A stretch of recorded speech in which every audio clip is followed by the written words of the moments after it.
Contact a Family is a UK charity that supports families with disabled children. Some of these children have extremely rare conditions.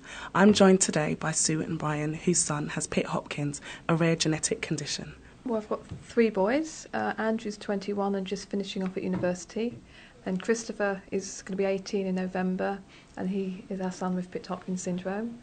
And then Nathan's 12 and just started at secondary school. We actually live in the Netherlands, so that's where we're permanently based, but we still have a house here in London, so we're commuting fairly regularly between the two bases.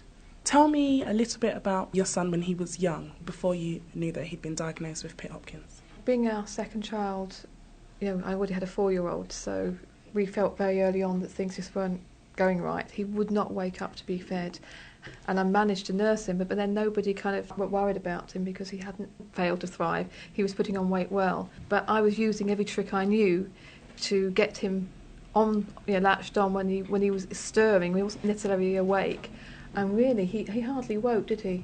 And things didn't kind of wake him because he probably needed a lot more stimulation than another child to wake up. So that was our first concern. And then he didn't start reaching for things, and I was being told, don't compare children. So we were trying not to, but he didn't respond really, did he, Brian? I mean, you couldn't even get him to look at toys or anything. And finally, when he was a year old, the doctor started agreeing with me. Before that, I was an over-anxious mother, and he was a heavy, lazy baby, according to the German doctors where we lived at the time. And then at a year, people started taking us seriously, and then they were going, "Oh, what a shame! He's lost that first year. It's so important." And we were sort of devastated at that point, really. Yeah. But we kind of let him down, we felt. Looking back now, one of the frustrating things was that we had suspicions that there was something wrong, but we couldn't get any medical professional to really back that up. We had no support from that point of view, and that was really frustrating. Our experience is coming from kind of different medical cultures. In the Netherlands, I'd say it's different. We have quite a good cooperation with the medical people there. And for our son in particular with this syndrome, since the testing has developed for it and more children are being identified, there is definitely a growing awareness. And so I think if we were in the same situation, certainly in Holland, the medical people would be more responsive, I think. And during the process of diagnosis, what type of tests and investigations did Chris have to go through? Over the years, when they finally believed us in Germany that there was something wrong, he had just the general genetic tests that they had at the time, and they didn't find anything. But the next thing they tried was a blastoplast test or something on a piece of skin. Yeah. So that was a little bit painful for him. Other than that, he's just had different blood tests. He also was seen at the Great Ormond Street Genetic Department, and they took a sample of blood. And over a number of years, as new genetic tests were developed, we would get a letter saying, "Do you mind if we give some of this blood sample for that test?" So I think in the space of 10 years, probably 2 or 3 new tests were done on that same blood sample. So how do the doctors confirm a diagnosis? What is it that they look for that lets them finally know that it's Pitt Hopkins and not something else? It seems to be at the moment, from our understanding, that if a child has had tests for Rett syndrome or Angelman syndrome or both, and it's been negative, or they've had a clinical diagnosis of Angelman syndrome, but the test has been negative, then they're being considered. So we were at the Leiden hospital. We decided, well, we're living in Holland now, let's let him known there. And they found it pretty quickly, really, once the test came out. Yeah.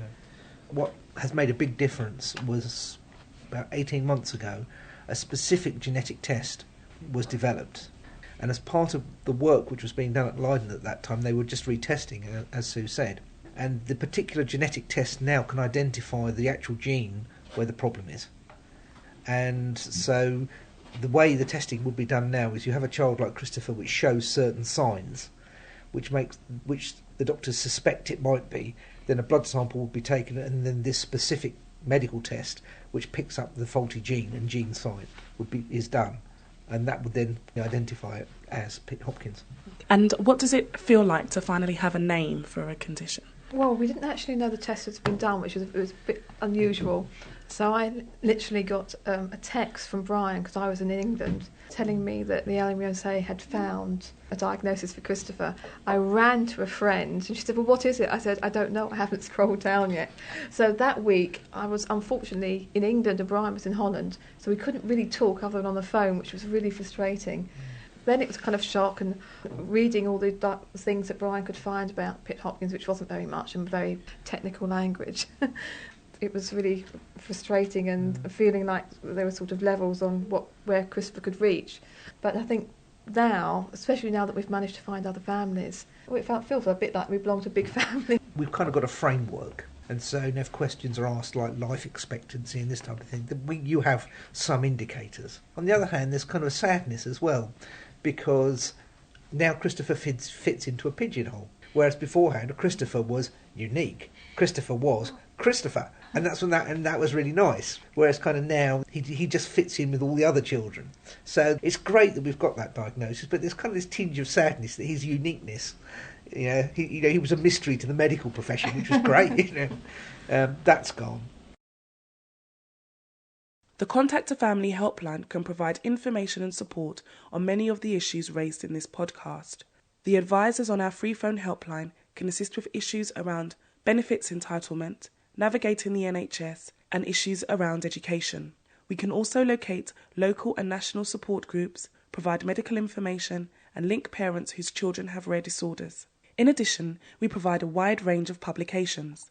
For further information, visit our website at www.cafamily.org.uk or call our freephone helpline on 0808 808 3555. For video interviews with parents, visit our YouTube channel at www.youtube.com/CAFamily.